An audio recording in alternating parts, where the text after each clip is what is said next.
Hey everybody, welcome to the Caffeinated Christian Podcast. I'm one of your hosts, Mike Rigglesworth, and I am here today with Stephen Mannion, Pastor Stephen Mannion.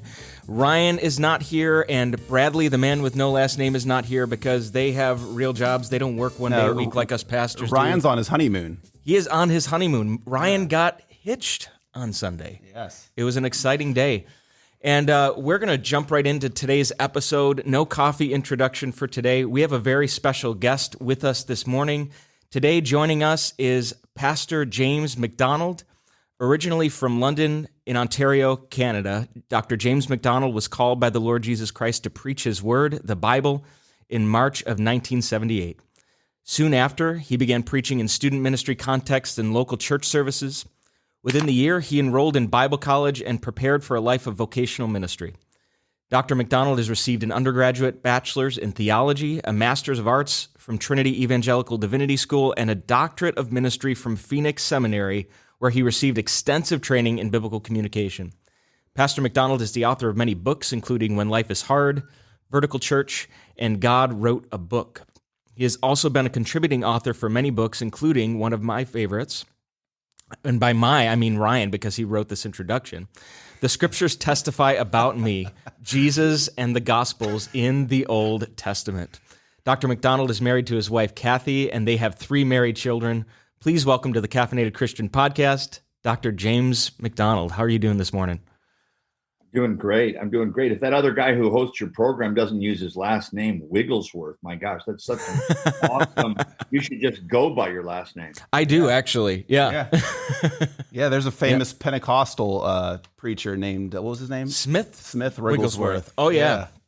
Yeah. And our producer, the guy with the redacted last name, he's got a similar last name, but we're not going to tell you what that is, but it's almost as good. Yes. Not quite as good, but almost as good. Yeah. Well, I have been listening to Pastor James on Walk in the Word since I was 18 years old, I believe. And needless to say, that's been a while. I'm not 18 anymore. I'm in my 40s. And here's an interesting thing. Most men, when they meet a girlfriend for the first time, they take them to a movie or, out for dinner, little things like that. Guess where I went? My first date with my now wife was to hear James MacDonald preach. That was my first date with my wife. And I can remember... Glory. Yeah, at the chapel here in Cross Point here in Buffalo. I remember exactly where I sat. I can't remember anything he preached on, but that isn't because it wasn't good. It was probably I was distracted. So that's got to give you grace there. I was actually there 2 or 3 times. The pastor there, I think his name was Gary. Yeah, is really good. Jerry. Yeah, Jerry. Forgive me. Don't tell him I got it wrong. But I haven't thought of his name for a few years. But really a wonderful guy, and he's still serving the Lord there. Yes, he was our first guest on this podcast ever. Oh, yep, that's great. Yeah, on human sexuality, he did a really good job. You had a big impact on me because in my 20s, let's just say I wasn't living a life that Christ calls us to for a while, and but I delivered newspapers in Pittsburgh. That's where I'm from, Pittsburgh originally, and you gave a message that I know you remember. You were talking to a group of men, and I think it was called "Act Like Men," and it was based on 1 Corinthians 16:13, and it's a simple verse: "Be watchful, stand firm in the faith, act like men, be strong." And that message was like a slap in the face to me, like, dude, man up, stop acting like a little boy. And there it is. He has a book called Act Like Men. Yep. There we go. So I just want to tell you that was a real impactful thing in helping me turn around my faith and to recommit my life to Jesus Christ. And I'm a huge fan of your son Landon, by the way. So just want to throw that on. Scriptures, he really is. Yeah. So can you tell us, many of our listeners know about you or know of you at least, and maybe even they grew up listening to you. Can you give us some background on your faith journey and what Jesus means to you? Well, I've always, in some ways, I think, been maybe slightly envious of people who came from non-believing homes. I think my wife, for example, when she was born, her father was in prison. She grew up having the police at her house more often than she cares to remember, went to 13 different elementary schools, never darkened the door of a church until she was 15. And she was like gloriously saved, and, had never opened a Bible in her hope chest until she had come to Christ, and then couldn't get enough of her Bible. You see, those lines are so clear and so drawn, right? Whereas I grew up, I have a picture of myself at probably 4 years of age holding my grandfather's hand. Is that picture in here? It is. I'm going to show it to you. It's this is a version of it. This is me outside of the church. I'm holding my grandfather's hand. There, I'm the cute one with the hat, and my brother's holding my great grandfather's hand. In another version of the picture, same day, my father is in between with his arms around his father and grandfather. So I just always went to church, and but we all need a conversion experience. And on a snowy night in February of 1967, I would turn 7 that year, but I was 6. I asked my parents if I could go forward for the invitation. As we were leaving the building after the Sunday night service, I said, "Can I go forward?" And they thought I just wanted to run around the church. That's what I was known for. It never occurred to them I wanted to respond to the invitation. So they said, "No, you can't." And so I sat in the back seat of the car in some final gasping demonstrations of unregenerate depravity, and came home, threw my little suit that I had to wear to church on the floor in my closet, stomped out in the kitchen, and demanded of my parents, "Why don't you want me to be saved?" And of course, my mom looked horrified and took me into her bedroom, and I can still picture her little red Bible that she opened. My mom was really gifted at working with children. She led me to Christ, and not unlike the story that you told, Steve. Is it okay to call you Steve? Yeah, sure. Mm-hmm. Yeah, I wandered a good bit in my teen years, but I tried to let go of the Lord. But I can testify through all of my life till this day. I'm 60 years old now. I tried to let go of the Lord at various points, but He never let go of me. The hounds of heaven. Yes. Yeah, that's right. Good. Goodness and mercy. You want to talk about that? I can talk about that for an hour. That's like one of the greatest sermons ever preached. You're going to throw that in on the side, that Spurgeon quote. Yeah. You're on the phone with preachers, bro. I got to talk about all that stuff. And I can't look it up, listeners. Yes. Goodness and mercy every day. The hounds of heaven waiting for me when I wake up in the morning. Mm-hmm. Yeah. So, Pastor James, we're going to get into a few different things here. Particularly, we're going to talk a little bit about like preventing burnout in ministry, how to maintain kind of your soul as a preacher. As you get into it, it can become a very, very difficult thing to live the life of a Christian as a pastor and live it sincerely. It's easy just to put on a show, and we're going to talk about preventing burnout in ministry and spiritual health of pastors and things like that. But before we get into that, can you share a little bit about the ministry impact of Harvest Bible Chapel and Walk in the Word? We'd love to hear a little bit about that. Well, I'm sure you guys feel like, my heart is, as Luther said, my heart is captive to the Word of God. Mm-hmm. It really is. So when I hear you say that, could you tell us a little bit about your ministry? Then I have to have the proverb come up in my head: let another man's lips praise you and not your own. Mm-hmm. To which my wife is famous for saying to my kids when they were younger, let another man praise your lips, which is a slight misquoting of the scripture. But God did entrust to us a significant ministry. Harvest Bible Chapel, by all measurements, was one of the largest churches in the country. I'll just say that. Probably, all things considered, probably one of the 10 largest local church ministries in the country. We had a K through 12 Christian school with 800 or 900 students. We had 7 campuses. We planted a couple hundred churches, mostly in North America, but around the world. And Walk in the Word was heard in every English-speaking country in the world on radio and television every day except Saturday. So it was a lot, about a $50 million a year ministry with all the different components included. And it was way too much for me, I can tell you. I felt I'd say the first 10 years were fantastic. The next 10 years were complicated. And the last 10 years, especially the last 5, were excruciating. Mm. Yeah.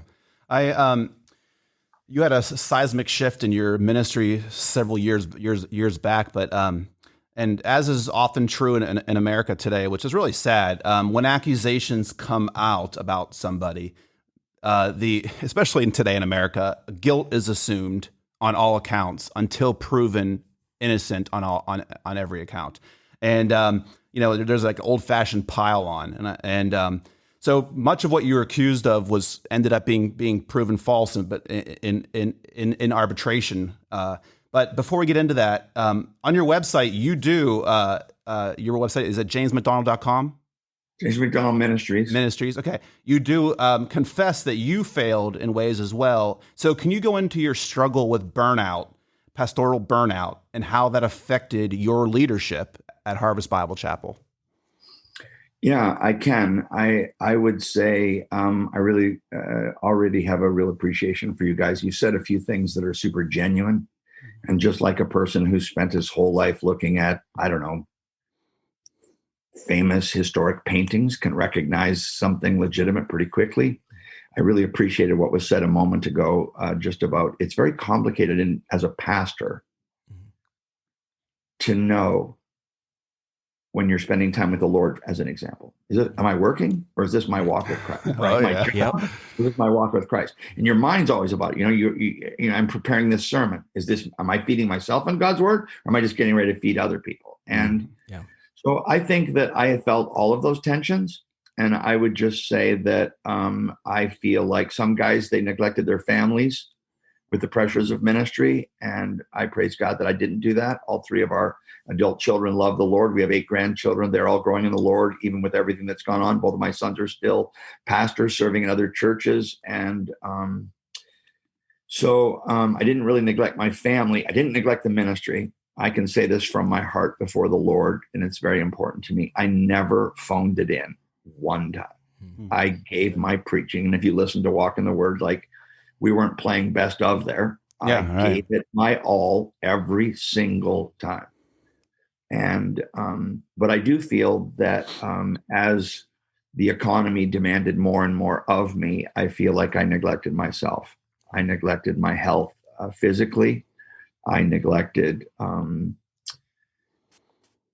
in some ways, I feel like I neglected myself spiritually. But the main thing I would say was I neglected myself emotionally. And I found that the only way out of most problems with people was to absorb it. I'm upset with my kids. Something happened in the children's ministry. I'm upset with this and this. At the end of it, it's hard for people to imagine these things, and we all think we know what it's like. But I had 5 full-time people in my office that did nothing but respond to requests for my time and manage my time. I had 17,000 contacts a month that were coming to me from radio, television, congregation, Christian world at large. And I never did podcasts. I can tell you, I don't think I ever did a podcast interview for somebody else ever. And I'm at such a different place now and so much healthier, and really grateful to have the time to hopefully contribute a little bit to what you're doing. But I was, I'm not really sure what the technical definition of burnt out is, but I've been told, for example, I think I had a classic conservative evangelical disregard for mental health. Mm-hmm. Just kind of a disregard for it. It's either a physical problem or it's a spiritual problem. Mm-hmm. Well, I don't think I would even say that sentence anymore. I do think there's a category of, I don't know why, there's a man named Dr. Amen, spelled A-M-E-N, and he has clinics all over the country, and he's worked with a lot of higher profile people. Justin Bieber would be one that you would recognize. And I had him do a brain scan. He's done 160,000 brain scans. He came back to me in January of 2020, and he said to me, "Your emotional brain is on fire." Wow. He said, look at this. Now he said, now right here, that's healthy. He said, if that was missing, I'd be concerned about self-harm for you. Wow. But he said, he said, yeah, that's not something that you struggle with. I said, yeah, I'm not going to hurt myself. I might hurt somebody else, but I'm joking. Everyone, I know. Right. I couldn't resist the joke, but he said, I said, well, what does this mean in practical terms? I said, this is what it means in practical terms. He said, you have very, very extensive PTSD, which is not only we started to become aware of this in military context, but any prolonged trauma, any ill treatment, mistreatment that you cannot remedy or avoid. I mean, I could have resigned, I could have left. I didn't feel I had those options. And so between all the terrible false things that were being said about us online and the behind the scenes full court press that former elders were putting on, trying to exact some kind of vengeance for the fact that they were there for the first couple of decades and not for the remainder. There was just a lot of bitterness being extended toward me. And I understand what the Bible says about forgiveness. I was very committed to it. Even with some of those most toxic people, I was reaching out to them, trying to effect meetings with them, trying to see if we could have some kind of coming together. Of course, they were refusing because they didn't want resolution. They wanted regime change. Mm-hmm. And so they were pressing very, very hard. And I would just say that the clearest way I can say it is that the total amount of hurt that was built up, I just was very hurt, very, very hurt. Like running the gauntlet every day would affect you physically. That's how I felt mentally and emotionally. I love the Lord. I just didn't know what to do with all this. And I began to become increasingly causal to it. So I saw behavior in myself that I had really gotten victory over. I wrote in my very first book in 2000 about my struggle with outbursts of anger and frustration and that sin. And I think people that knew me, I got constant feedback, 2008, 2012, 2016, that I had really grown so much as a pastor. But around 2017, I saw myself regressing in some of those behavior commitments and my resources to overcome them. I just felt like I was writing checks for $1,000 and I knew I only had 100 in the bank over and over and over. Wow. Yeah. Whenever you get drained in any way, emotionally, physically, spiritually, it can, our weaknesses can be magnified. Yes. Yeah. Yes, absolutely. And I think it affected my judgment. I think I made some bad decisions. Yeah. I mean, I made some bad decisions in the way that I was leading the church planting movement. I resigned suddenly, too quickly, my fault, reactionary. I think I was really traumatized by all the stuff, candidly, that went on with Mark Driscoll. I was on his board. I saw the lies and the campaign against him, how he was being ill-treated. I spent 2 days on the phone with Eric Mason and Matt Chandler and a whole bunch of people when they were going to write an Acts 29 letter to remove Mark, pleading with them not to do it. Mm-hmm. And then when I had some pastors in my movement that were saying they were going to write a letter to my elders, I mean, I had a couple of sleepless nights and I kind of freaked out, like it was going to really, and I wasn't wrong. I was afraid that they were going to tear down the whole church, and I wasn't wrong.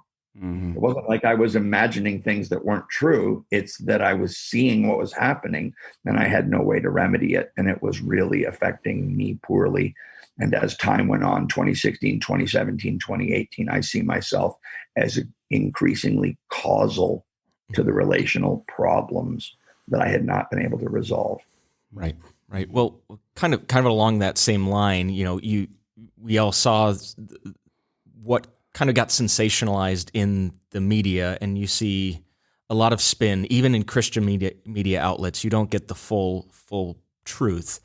And there was something that was released out to the public. There were comments that Mancow released on his radio program, and now there's this pending lawsuit on defamation of character. You don't have to comment on this if you don't want to, but would you like to speak to that at all? Well, what I would say is that I was in the for me, it was just a regular day. I was in the radio studio recording voiceovers for the programs that Stephen said he used to listen to. And, we had live ins and outs, we called them. You guys understand that. And so with the sermon edited, then the live ins and outs, I was in recording probably a month or two of those. In the middle of it, I got a phone call. A pretty terrible article had been written by Christianity Today. Oh, yeah, I read it. That had a pretty bad headline that wasn't fair. And because I had some contacts, I ended up being in touch with the editor, the head editor, who I don't think he authored it. Seems like his name was Jeremy or something. I don't think he authored it, but he edited it. And at the end of the phone call, so I'm sitting in the studio, I take the call. Well, and this would happen every time I'd get a phone call. I've been there for 3 or 4 hours. I mean, I'll have 10 calls when I hang up from this podcast.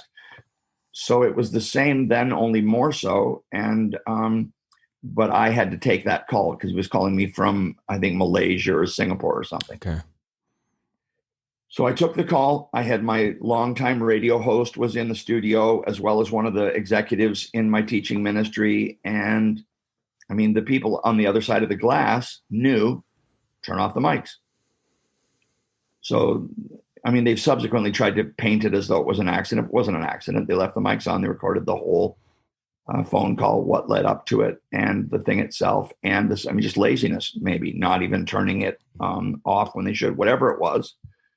You know, I called some guy a P. Rick and said a couple of other things that I'm not going to try to say that wouldn't ever show up in my private conversation, ever. Mm-hmm. I don't think that it was common, but it wasn't unusual. It certainly wasn't something that would have never happened before. Mm-hmm. And it was just candid private conversation. And then I made a very bad joke. Someone had said to me, if you really want to deal with these people, the way you deal with somebody is you put child porn on their computer. Well, that's outrageous. It's an outrageous thing. Mm-hmm. Never heard of such a thing in my whole life, nor would I even know how to do it. I've never seen child porn in my life, not one time, not one thing ever, nor would I ever go to it. I'd be terrified someone would see my search. I mean, everything I did was known. Every computer I had was known at the church. I didn't have any privacy of any kind. So I'd never have done that. And when the conversation went so well that the guy said to me at the end, that's the nicest conversation I've ever had with somebody who disagrees with me. You know, me, like a lot of pastors, always a sucker for an audience. I hung up the phone and I stupidly said, I guess we don't have to put child porn on that guy's computer. Because it was in my head that someone had said that's what you do when you really, but I would never do that. Yeah. Right. I mean, that's offensive in 100 ways. I just would never do that. And I really regret saying it. I'm ashamed that I said it. I think it shows the untended nature of my heart at the time and unguarded uncarefulness. But of course, the sad thing was that then that got made and edited into that I was intending to do it. Right. Which those are quite different. In one situation, we have a tasteless, just a tasteless joke. But in another situation, we have a criminal act. Right. And, that was like a lot of things. It was seized upon by my enemies. I mean, I think sometimes we're because we're supposed to love our enemies, we're reluctant to call them enemies. And I think that's an error. I for sure have some enemies. It's a good insight. I personally don't want to be judged by my worst moment. I know Mike doesn't either. We'd all be disqualified. Yeah, we'd all be in big trouble. The only illegal activity you were accused of, and from what I understand, it was proved untrue by tax documents, was I don't know the details of it, but basically like that you were stealing money from the church through doctoring books or something, and it was the record was set straight in arbitration, but of course, loving sensationalism, everybody advertised the accusation, but I haven't heard anything about the fact that that you were cleared of it. I had to look very hard for it to find that. And so there's actually a second lawsuit that's underway right now. This is really kind of tragic, but it's pretty well known here locally. The church paid a lady named Sally Wagonmaker $300,000. And she hired an accounting firm, and they basically wrote a financial fiction. And I don't know if you guys are familiar with the Duke Lacrosse story. Are you on 30 for 30? Yes.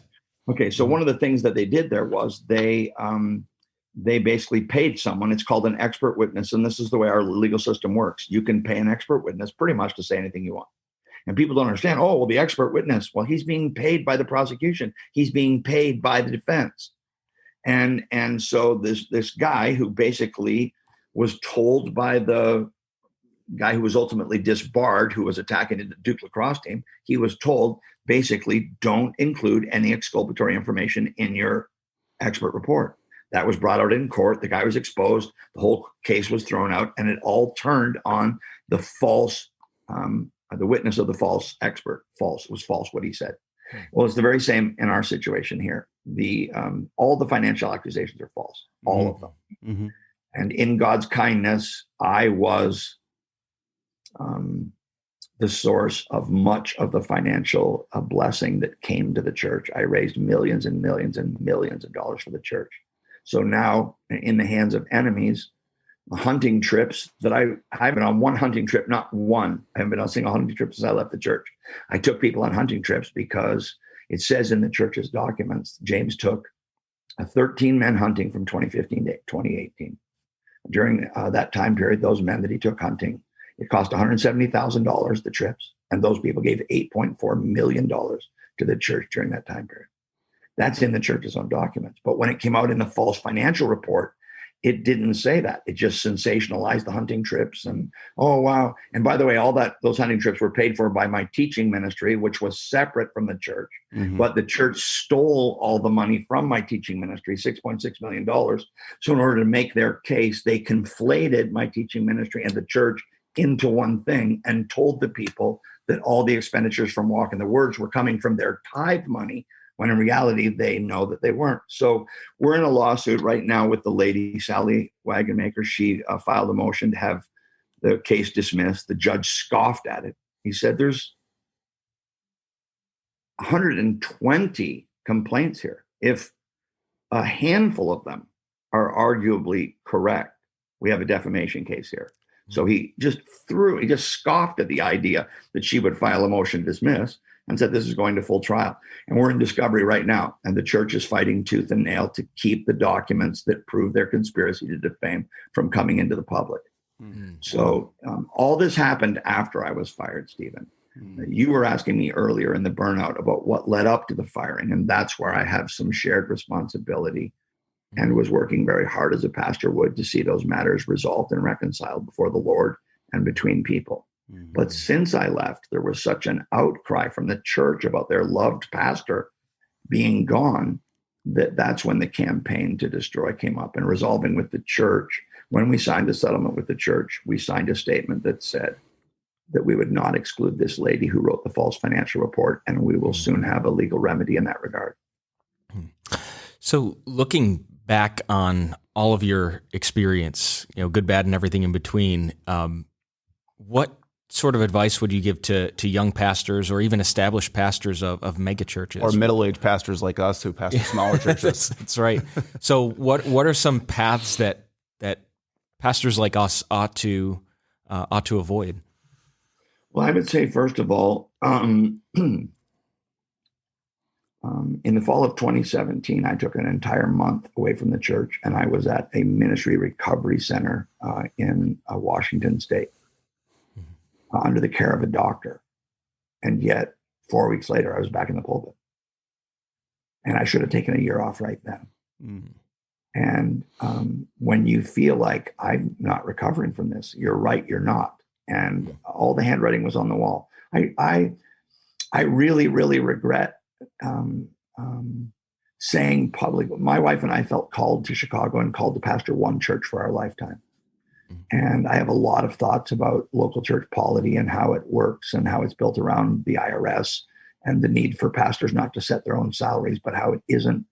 I just don't believe that a group of ice cream scoopers and truck drivers who show up in a room once a month, half of whom would look for the book of Hezekiah and a sword drill for 5 minutes before realizing it's not in the Bible. I don't think that those guys should be. I was fired by 30 men on a conference call, 7 of whom I had never met, literally never been in the same room with them ever. And so that would be a thing I would tell young pastors. If you're too busy to stay connected with your elder board and keep investing and pouring into them, then you're too busy. You need to stop something, because I just kept delegating things to other people till I was showing up. And online, it was a hand-picked group of elders, but the reality was I didn't know them at all. And I also let a lot of people into the leadership, or I passively let them in. I saw them showing up. I let a lot of people in the leadership who didn't know anything about the history of the church, didn't value the organization the way that we did. Harvest now is at best 25% of what it was, at best. Mm-hmm. Wow. And we used to bring in about $1 million a week and minister to, nearly 15,000 people. And today I think they can't bring in $1 million a month, and they don't minister maybe to 3,000 people. But they sure do have a boatload of assets. I mean, everyone talks about the debt that the church had, but we left the church per the 2018 audit with $97.5 million of net assets. Wow. Would that be an upgrade to your ministry, Stephen? If you could, Oh yeah, Slight upgrade. have that in the bank today. Could you afford that extra youth pastor if you? yeah. Even 20,000 of that would be Right. I just wish that we weren't so hypocritical. So the idea that I was a taker from Harvest. I mean, when I started the church, we didn't own a pencil. And every month, every year, every decade, this is how much came in. And this is how we redeployed it to multiply. Mm-hmm. And we multiplied 2, 4, 8, 16, 32, 64, 128. I mean, we just kept multiplying and multiplying and multiplying and multiplying. And anyone who understands a business, if you're taking too much for yourself, you're starving the health of the organization. We weren't doing anything even remotely close to that. Mm-hmm. We were multiplying and remultiplying and remultiplying. And as soon as, I don't believe that God's favor is on, you guys know what false equivalency is, right? Yes. Oh yeah. So this is just a classic example of a false equivalency. Well, we'll get another preacher. Oh, really? Will you get one that's spent 3 decades pouring into the place and knows it better than the guy you're going to hire, doesn't have enough years left in his life to know what's happening here, the way the people that you've cast aside in your rash judgments and so on. I think you probably have seen online that the chairman of the elder board that fired me came back later seeking my forgiveness. He resigned within 3 days from the board because when there's a vacuum in the leadership, a bunch of people rush in. And within 3 days, they had so adjusted the narrative of why I was let go that the chairman of the board that fired me refused to read the statement, saying that's not what happened. And you can just scroll down on my Instagram account, Pastor James MacDonald, and there's 2 15-minute interviews there with him that link over to IGTV, and he just lays it all out. Like, it was just wrong. And the sad reality is that the main people who ran the campaign and took over the leadership, they've all left the church too and moved out of state. Mm-hmm. And what's left is what really, James MacDonald does not matter. Right. What really matters is the Lord, obviously, and then the people, the innocent people who never did nothing wrong, but saw their church implode and had their hearts and their faith dashed by being told things about the pastor who loved them that are not true. I'm sure you feel like you invested your heart for years and years and years and years in a place, and I'm sure it feels like a dagger. And but I do want you to know that I shared my story in my 20s, and I know that you've had an impact on a lot of people. You and I don't know if you know who Skip Heitzig is. You know Skip Heitzig? I love him and you and he. I'm not very good at English. You and he have been for years two of my favorite preachers. Skip Heitzig, though, I gotta say, like I'm more Maxwell House coffee. That's real uptown. Skip Heitzig is a real uptown taste for you. He is, yeah. You guys are different, but you guys are both very, very good. I would listen to you. You were on in Pittsburgh early in the morning when I was delivering the newspapers. You were on again later in the day, and more people were actually awake. But that's how I did every day, delivering the newspaper, listening to James MacDonald. I'm thankful for that. Yeah, so you have had a big impact, despite the fact that you may feel like you've lost a lot. Can I just clarify something Yeah. there? Because I want to be really clear about this. I wouldn't want someone to feel sorry for me. I was talking to somebody. I'm not a victim. I have a contributive fault in all of what led up to my firing. Not everything we're in court about is about what happened afterward. Yeah, and I'm not a victim. Where I'm really grieved, truly, and only another pastor could understand this, I'm grieved for the people. Mm-hmm. I'm grieved for the wounding of the people. And when I get up to, I already won my pension that they withheld and held over my head to force me to accept the other things they did. I already have that pension now. I could let all this go. I could never talk about it again. And my wife would be thrilled if I never did. But I'm on your podcast today because these things are happening too frequently in too many churches. And I just got a text from a pastor this morning who was removed from a church of over 3,000 people. And very unjustly. And I won't say where he lives. I don't want anyone to be able to put together what it was, but they dug up things from his past from 30 years previously, before he was ever a pastor. And he said this to me this morning. He said, I hope you're experiencing new hope and encouragement. For what it's worth, I want you to know that I believe in you, and I appreciate that you are fighting for the truth in him. And he signed his name. I just think that somewhere we've got the Sermon on the Mount confused with earnestly contending for the faith and for the truth. And I believe in turning the other cheek if someone steals your coat. I believe in turning the other cheek if you just have to walk one more mile. But taking the Sermon on the Mount and making it universal for all offense. Somebody can rape your children. Oh, turn the other cheek. Somebody can steal your entire business. Oh, you got to turn the other cheek. And lay interpretation of the scriptures. It's just like weak, unrigorous thinking and Bible versing that has no substantive theological thought behind it is really pretty damaging. It's the priesthood of all believers run amok, really. Mm-hmm. We now have the autonomy of the local believer. And I think it's pretty damaging. Right. Now that's kind of on that note too. We're starting to see, or we've seen over the last several years, this major shift that's taking place in the evangelical church in the West. You are a part of this too, where a lot of these personalities that have been the face of a local church, whether it's Harvest Bible Chapel or Willow Creek or Mars Hill Church. Like I used to watch Mark Driscoll's sermons every single week when he was at Mars Hill. Like you're seeing the downfall a lot of these personalities here, and I think you answered this somewhat, but can you speak a little bit more to what do you think is the primary contributor to that? Do you think the fundamental problem is that we've made churches too personality driven to the point where it's not always about Jesus, or is it something else? Well, there's a lot of things. It's a very complicated question. Mm-hmm. The thing that comes to my mind to share, let me get a drink. Sorry about my voice. Sure.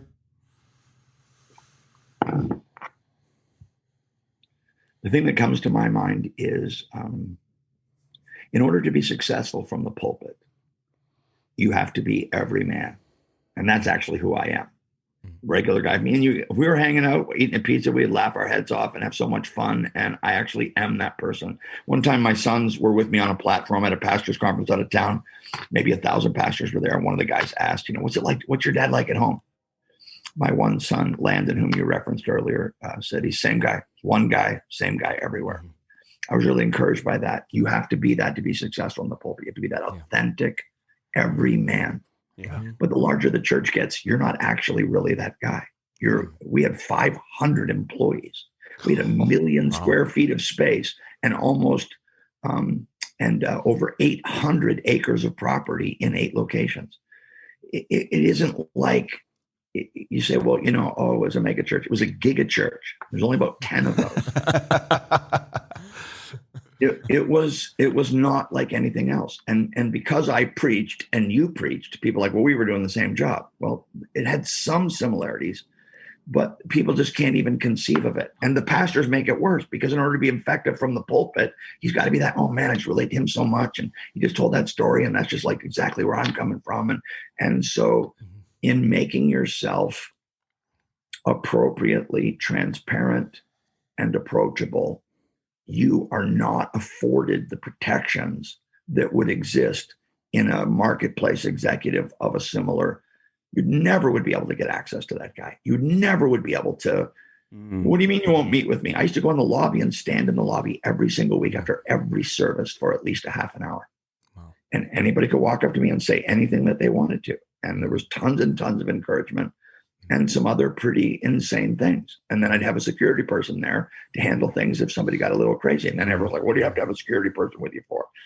Mm-hmm. So it's unbelievable. They want all the benefits of this large thing and the quality and the impact. But at the same time, they want to believe that you're still the, pastor of the Bible church and, of 175 people. Always accessible. Back and call. Yeah. Right. So I would tell you that I have become persuaded. I mean, I could go on, you list some names, but there's Pete Wilson and there's Perry Noble. And, each guy kind of, my thing really collapsed emotionally and relationally.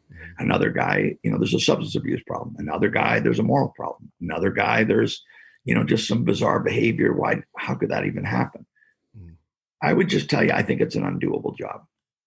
It's an undoable job unless your church will let you be as distant as you need to be to fulfill that role. And I don't want to do that. I don't want to be distant. I went into ministry probably why you guys did, because I love the Lord and I love people. Right. Yeah. And no desire to be disconnected from people. And so there's some ways in which I don't even believe anymore in mega churches. I wish we had never gone past one campus. Wish we had never done that. Things that we excused in the names of reaching people. I wish we had just stayed. I was the happiest when we were one church on one campus in a warehouse, and then, multiply ourselves from there.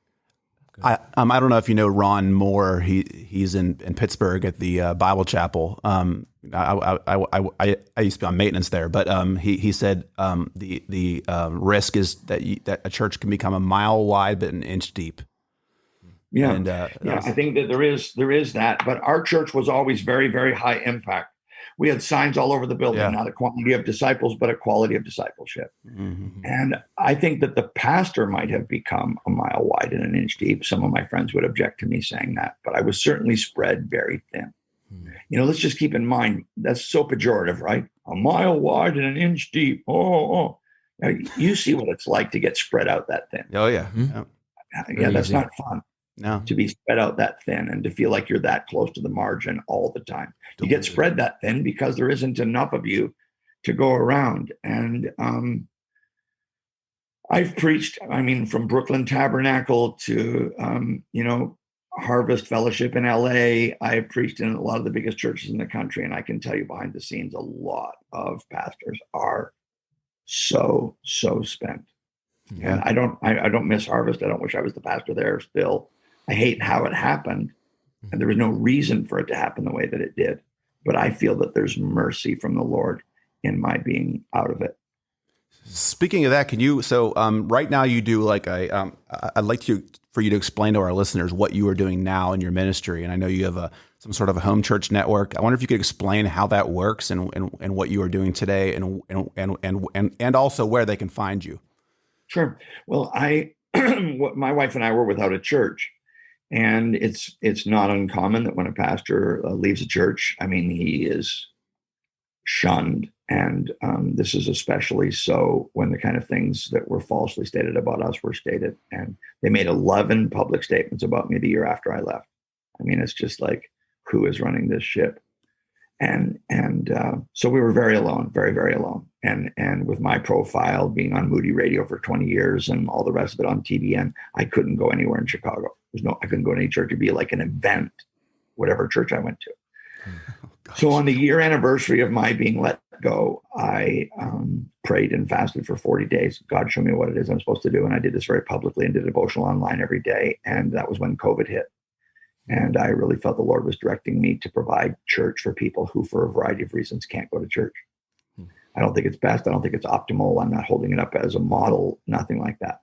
But we provide worship and prayerful training by video and weekly preaching for people who can't go to church, don't want to go to church. The reasons can be good or bad. But here I am again. I'm not in church, but I listen to the Home Church Network, and we're actually training people how to invite their neighbors and bring them into their homes and have church in the home. And I could have an awesome theological argument about how biblical that is, but I'm really not pushing a model, not at all. And I'm not disillusioned on the church that you pastor. I think if I could have my way, I would really still fight for that model. My son planted a church here. My other son is a teaching pastor at a church in Phoenix. I would happily attend either one of those churches. Mm-hmm. Good. Well, Pastor James, thank you again for your time. Is there anything else that you want our listeners to know about you before we wrap up our episode here?